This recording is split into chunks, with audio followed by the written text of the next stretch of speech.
Hello friends, welcome to लक्ष्य government job channel. आइए शुरू करते हैं आज की वीडियो। जैसा कि आप सभी को पता है कि मैं आपको 10 क्वेश्चंस टेलीग्राम पर देता हूं और उनका आप लगाते हैं टेस्ट की फॉर्म में वो क्वेश्चंस होते हैं। उसके बाद हम उन क्वेश्चंस को डिस्कस करते हैं। आइए पहला क्वेश्चन देखते हैं। बेल आइकन को प्रेस कर लीजिएगा। पहला क्वेश्चन है, जनगणना किस विषय सूची के अंतर्गत आता है? किसके अंतर्गत आता है ये? संघ सूची के। किसके? संघ सूची। ठीक है, देखिए हमारे उसमें 3 सूचियाँ दी गई हैं हमारे संविधान में, संघ सूची, राज्य सूची और संवर्ती सूची। वही शिक्षा की बात करें तो शिक्षा आता है संवर्ती सूची में। देखिए कुछ ऐसे विषय होते हैं, कुछ सब्जेक्ट्स होते हैं जिनके ऊपर, कुछ विषय होते हैं ऐसे जिनके ऊपर जो है कभी केंद्र सरकार कुछ कानून बनाती है, किसी विषय के ऊपर, किसी के ऊपर राज्य बनाता है और किसी के ऊपर दोनों मिलके बनाते हैं।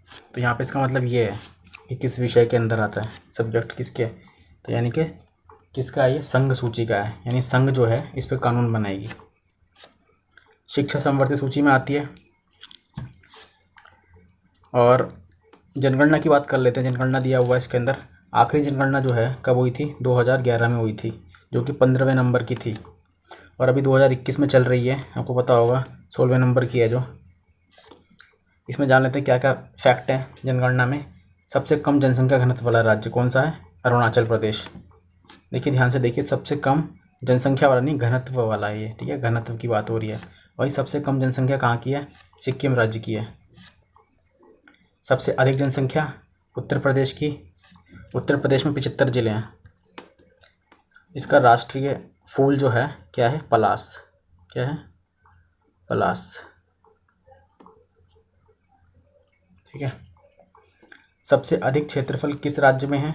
राजस्थान में। उसके बाद महाराष्ट्र आता है, उसके बाद मध्य प्रदेश आता है, फिर महाराष्ट्र आता है 3rd नंबर पे।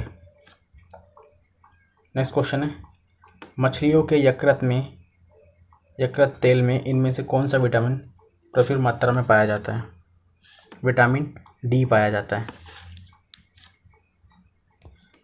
मछली में भरपूर मात्रा में पोषक तत्व omega 3 fatty acid, vitamin B और विटामिन B2 होता है। सूर्य की किरणों से भी हमें विटामिन डी प्राप्त होता है। विटामिन डी की कमी के कारण रिकेट्स बीमारी हो जाती है, जिसमें पैर जो हैं वो हड्डियां जो हैं मुड़ जाती हैं। इसका साइंटिफिक नेम क्या है? विटामिन डी का कैल्सीफेरॉल बोलते हैं। नेक्स्ट है, अंतर्राष्ट्रीय महिला दिवस किस तारीख को मनाया जाता है? कब मनाते हैं अंतर्राष्ट्रीय महिला दिवस? 8 मार्च को मनाते हैं। ठीक, 8 मार्च को मनाते हैं। वहीं बात करें राष्ट्रीय महिला दिवस की, ये देखिए लिखा है, राष्ट्रीय महिला दिवस जो है 13 फरवरी को मनाया जाता है। इसी दिन सरोजिनी नायडू का जन्मदिन होता है। इन्हीं के बर्थडे में जो है हम राष्ट्रीय महिला दिवस मनाते हैं। सरोजिनी नायडू सन 1925 में कांग्रेस की अध्यक्ष रही थी। ये कहाँ पर अध्यक्ष हुआ? ये कहाँ पर हुआ था? कानपुर के अंदर हुआ था। कांग्रेस के जो है हर साल मीटिंग्स हुआ करती थी, तो वहीं पे 1925 में क्वेश्चन पूछा गया था कि पहली भारतीय महिला थी, कौन थी ये? फर्स्ट भारतीय फीमेल जो कि अध्यक्ष बनी थी, भारतीय। ठीक है, भारतीय महिला भी लिख लेना। एक क्वेश्चन पूछता है कि पहली महिला कौन थी जो उसकी अध्यक्ष बनी थी, तो वो थी एनी बेसेंट।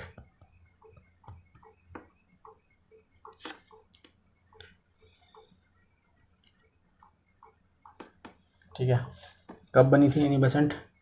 1917 में बनी थी। कहाँ पर? मद्रास के अंदर।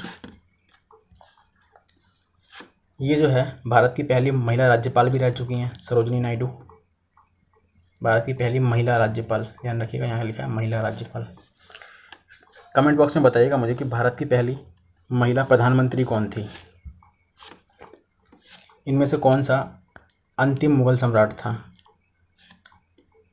कौन था? बहादुर शाह जाफर। आइए देखते हैं इसके बारे में। बहादुर शाह द्वितीय भी बोलते हैं, 2 का मतलब यहाँ पर द्वितीय है, इसको जो है बहादुर शाह द्वितीय भी बोलते हैं। 11 मई 1857 को भारत का बादशाह घोषित किया गया था। ये आपको पता है 1857 की लड़ाई हुई थी। इसका नेतृत्व जो है दिल्ली की तरफ से बहादुर शाह जफ़र की ओर से किया जा रहा था। झांसी की तरफ से झांसी की रानी थी, और बिहार में कुंवर सिंह थे। बिहार में कुंवर सिंह,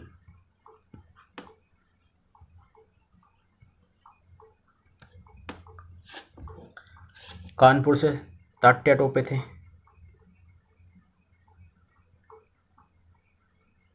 ठीक है, कानपुर से नाना साहेब थे। आगे देखते हैं। तो मैंने बताया दिल्ली से नेतृत्व किया था इन्होंने।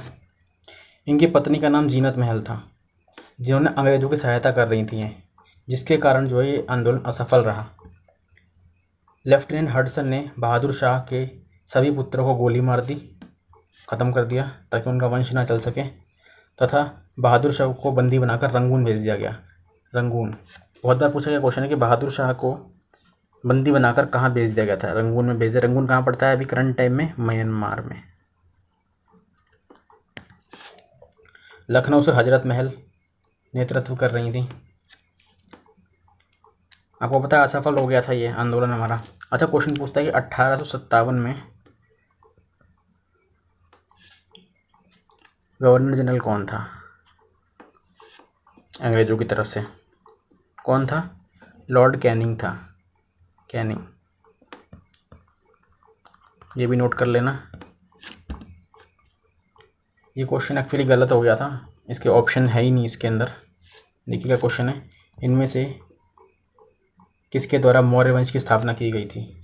ऑप्शन दे रखे हैं अशोक, बिंबिसार, बिंदुसार, अजातशत्रु। इनमें से कोई भी आंसर नहीं है। आंसर है इसका चंद्रगुप्त मौर्य। ये आंसर चंद्रगुप्त मौर्य द्वारा मौर्य वंश की स्थापना 322 ईसा पूर्व में की गई थी। उन्होंने घनानंद को हराया था। घनानंद को हराकर ये गद्दी पर बैठा था। इसकी सहायता की थी इनके गुरु चाणक्य ने, जिनके बारे में आपने सुना होगा, चाणक्य। इन्हीं को क्या कहा जाता है? विष्णुगुप्त कहा जाता है। क्या कहा जाता है दूसरा नाम? विष्णुगुप्त।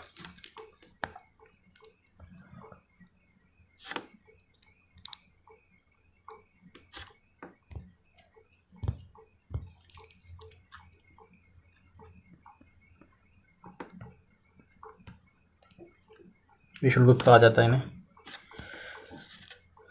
ठीक है, देखिए इनका बेटा बिंदुसार था। ध्यान रखें, क्वेश्चन क्या है कि चंद्रगुप्त मौर्य का बेटा कौन था? बिंदुसार। बिंबिसार नहीं था। ठीक है, ये बिंदुसार है। क्या है? बिंदुसार, जिसको हम अमित्र घात के नाम से जानते हैं। घाता ये अमित्र घात के नाम से भी जानते हैं किसको? बिंदुसार को। उनके गुरु का नाम क्या था? चाणक्य था, जो मैंने बताया आपको, जिन्हें कौटिल्य भी कहा जाता है। इन्होंने अर्थशास्त्र की रचना की थी। आप बताइए कमेंट में कि अर्थशास्त्र में किसका मतलब जो अध्ययन किया जाता है, जो उन्होंने लिखा था अर्थशास्त्र, वो किससे संबंधित था, किस विषय से संबंधित था? ठीक है, उसमें क्या क्या दिया हुआ था वैसे बता दिया मैंने यहाँ पे। इसका संबंध राजनीतिक विज्ञान से है। अर्थशास्त्र का राजनीतिक विज्ञान। कौटिल्य को भारत का मैकियावेली भी कहते हैं। और करंट टाइम पे मैकियावेली किसे बोलते हैं? बीजेपी की पार्टी में पता है, अमित शाह को बोलते हैं। चाणक्य अमित शाह को बोलते हैं। हर्षवर्धन का दरबारी राजकवि किसे कहा जाता है? किसे कहा जाता है? बाड़मट को। अबुल फजल जो था ये अकबर का दरबार में था। अकबर का पोइट हुआ करता था, ये कवि हुआ करता था। अकबर के दरबार में 9 रत्न थे। कितने रत्न थे? 9 रत्न। ठीक है, जिन्हें हम नवरत्न बोलते थे अकबर के दरबार में। नवरत्न। आगे चलते हैं, इनके बारे में जानते हैं। हर्षवर्धन जो थे, ये जयवर्धन नहीं है, वर्धन वंश है। क्या है ये? वर्धन वंश। वर्धन वंश से संबंधित थे। जिसको पुष्य भूति वंश भी कहा जाता है। पूछा गया क्वेश्चन है CHSL में। हर्षवर्धन सबसे प्रतापी राजा हुआ करते थे इस वंश के। उनके दरबार में चीनी यात्री हुएनसांग आया था। कौन आया था? हुएनसांग, चाइना से आया था। इनको द्वितीय अशोक भी कहा जाता है। क्या कहा जाता है? द्वितीय अशोक। कुंभ का मेला भी इन्हीं के द्वारा शुरू किया गया था। किनके द्वारा? हर्षवर्धन के द्वारा। राज्य अपहरण नीति या इसे हड़प नीति भी बोलते हैं, किसके द्वारा शुरू की गई थी? लॉर्ड डलहौजी के द्वारा शुरू की गई थी। ठीक है। लॉर्ड कैनिंग के बारे में मैंने बताया था आपको। 1857 के रिवॉल्ट में इन्होंने पार्टिसिपेट किया था। पार्टिसिपेट किया, यही थे गवर्नर जनरल अंग्रेज़ों की तरफ से। हमारे जी बोलते हैं जिससे हम गवर्नर जनरल को। कौन थे? Lord Canning. लॉर्ड लिनलिथगो 1942 में जब भारत छोड़ो आंदोलन हुआ था उस टाइम पे वायसराय थे ये लॉर्ड लिनलिथगो। लॉर्ड कर्जन अभी बताएंगे आगे इसके बारे में। तो इनके बारे में जान लेते हैं जिन्होंने अपहरण नीति शुरू की थी। लॉर्ड डलहौजी के बारे में। लॉर्ड डलहौजी का वास्तविक नाम क्या था? James Andrew brown Ramsay. यह 1848 ईस्वी में गवर्नर जनरल बनकर भारत आया था। कौन? हमारा ये क्या नाम है इसका? डलहौजी। ठीक है। इन्होंने हड़प नीति के अंतर्गत सबसे पहले सितारा को हड़पा 1848 में, फिर जैतपुर, संभलपुर आदि पर कब्जा किया था। भारत में पहली रेलवे लाइन 1853 में बिछाई गई थी, शुरू की गई थी। लॉर्ड डलहौजी ने शुरू की थी, जो कि मुंबई से ठाणे के बीच थी। ये पूछा गया क्वेश्चन रेलवे के अंदर। योजना आयोग की बात हो रही है। योजना आयोग का अध्यक्ष इनमें से कौन होता है? कौन होता है? प्रधानमंत्री होते हैं योजना आयोग के अध्यक्ष। देखिए, योजना आयोग पहले होता था, लेकिन अब क्या है, आयोग के स्थान पर नीति आयोग कर दिया गया है, यानी नीति आयोग आ गया है अब। इसकी स्थापना 1 जनवरी 2015 को की गई थी। एक क्वेश्चन पूछता है कि तेलंगाना कब बना था? भारत का 29वां राज्य तेलंगाना कब बना था? 2 जून 2014। ठीक है, 2014।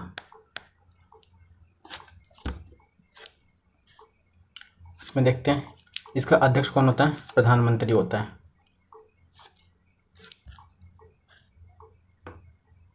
इसका CEO भी होता है और उपाध्यक्ष भी होता है, वो बदलते रहते हैं, तो वो इसमें कवर नहीं हो रहे हैं क्योंकि स्टैटिक जीके है ये। यह एक गैर संवैधानिक निकाय है। इंपॉर्टेंट क्वेश्चन है, पूछा गया क्वेश्चन। ये योजना आयोग कैसा है?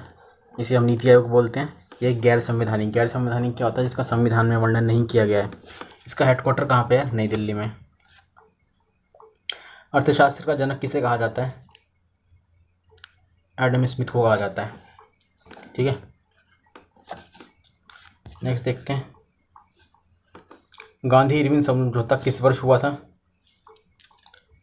गांधी इरविन समझौता 1931 में हुआ था।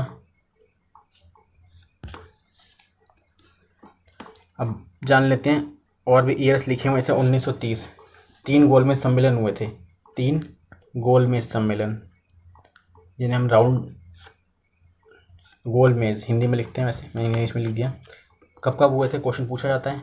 1930, 31 और 32 में हुए थे। सम्मेलन के दौरान ब्रिटिश के प्रधानमंत्री कौन थे? रैमसे मैकडॉनल्ड थे। एक क्वेश्चन पूछता है कि जब भारत को आज़ादी मिली थी, कब मिली थी? 1947 में। तो उस टाइम पे ब्रिटिश के प्रधानमंत्री कौन थे?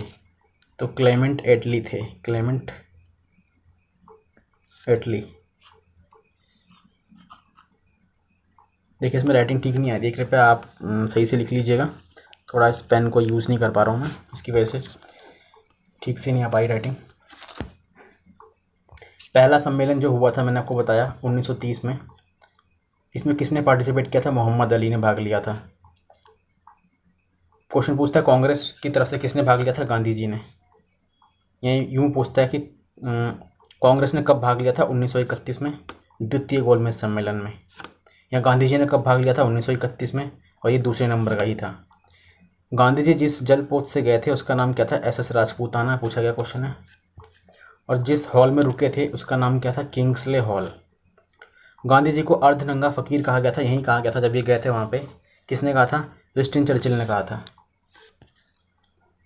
क्वेश्चन है BR अम्बेडकर ने तीनों सम्मेलन में भाग लिया था। क्वेश्चन पूछता है कि एकमात्र व्यक्ति कौन है जिन्होंने तीनों गोलमेज सम्मेलन में भाग लिया था? तो BR अम्बेडकर थे। तो थैंक यू दोस्तों, आज की वीडियो यहीं ख़त्म होती है। अगर वीडियो अच्छी लगे तो लाइक कर देना और चैनल को सब्सक्राइब कर लेना। उसके बाद मिलते हैं नेक्स्ट क्लास में। Thank you.